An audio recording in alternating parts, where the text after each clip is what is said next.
Bien le bonjour à toutes et à tous. En ce lundi 14 mai 2018, vous êtes sur Radio Félix, la radio des lycéens. Cette semaine, nous aborderons le thème du jeu vidéo, encore une fois, avec Jules.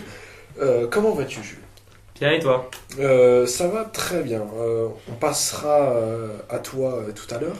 En attendant, jetons un regard sur l'info. Armé d'un couteau, Kazmat Azinov, fiché S, a attaqué samedi soir 5 passants dont l'un est mort. L'assaillant s'est revendiqué membre de l'État islamique et il a été abattu par les forces de l'ordre. Le dimanche matin, un des amis du tueur a été arrêté à Strasbourg et mis en examen. Le président ne s'est pas prononcé à l'heure qu'il est. En milieu de semaine, Naomi Musenga a appelé les urgences, disant très clairement qu'elle allait mourir. L'assistante au bout du fil l'a envoyée balader. 6 heures plus tard, elle meurt et la France est outrée en entendant l'enregistrement de l'appel qui a été diffusé sur les réseaux sociaux et sur les chaînes de télé. Jules, c'est à toi. Donc moi je vais vous présenter un logiciel qui est une prouesse en quelque sorte parce que je ne sais pas si vous avez entendu parler récemment du logiciel Mario 64 Online qui avait été banni à cause de Nintendo, à cause de ses droits d'auteur. En fait, la personne de Kaze Emmanuar avait développé un logiciel permettant de jouer en ligne sur un ancien jeu. Mais malheureusement, Nintendo avait posé son droit d'auteur et l'avait fait fermer. Mais c'était une prouesse parce que jusqu'à présent, on ne pouvait pas faire jouer à des anciens jeux en ligne. Ce qui veut dire qu'à partir de maintenant, on pourrait en quelque sorte utiliser n'importe quel jeu non multijoueur et le rendre multijoueur grâce à des émulateurs. Ça deviendrait complètement fou. On pourrait rendre n'importe quel jeu multijoueur via le PC. Et donc récemment, il a sorti une version 2.0 encore. Donc toujours disponible sur sa chaîne YouTube de Kaze Emmanuar. Et dépêchez-vous avant que Nintendo s'en rende compte parce que ça fait quand même une semaine. Voilà. Et donc, qu'est-ce que ça a apporté comme modification par rapport au logiciel de base? Une meilleure façon de se connecter parce qu'avant on avait vite fait une interface où il fallait rentrer les ports, les IP et des choses un peu obscures par des gens qui ne s'y connaissent pas. Là, ça a plus une tête de vrai logiciel avec une interface plus complète.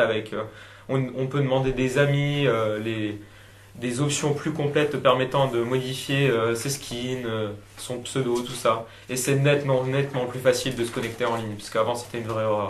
Et le Wi-Fi est amélioré, parce qu'avant aussi, si vous aviez une connexion au ras des pâquerettes, c'était fini.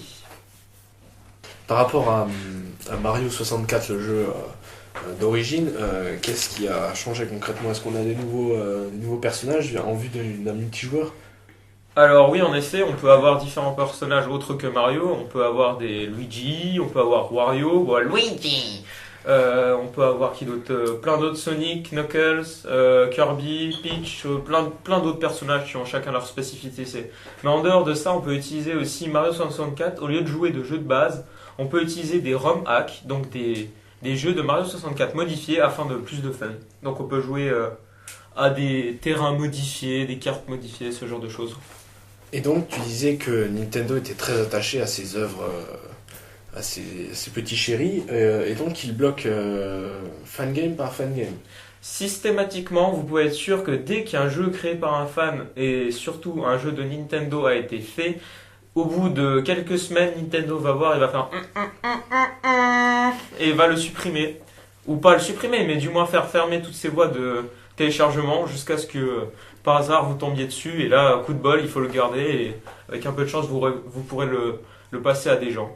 Mais c'est arrivé à beaucoup de jeux, je pense notamment du coup à Mario 64 Online, à un certain Metroid, j'ai oublié, mais un remix de Metroid, des Pokémon aussi. Il y a plein de gens qui ont fait des Pokémon se sont vus fermer leur jeu et c'est dommage parce que les fans ont mis beaucoup de cœur sur ce genre de jeu et surtout beaucoup de temps aussi parce que des fois les jeux sont incroyables, c'est digne de l'éditeur original, mais ils se voient quand même leur jeu supprimé.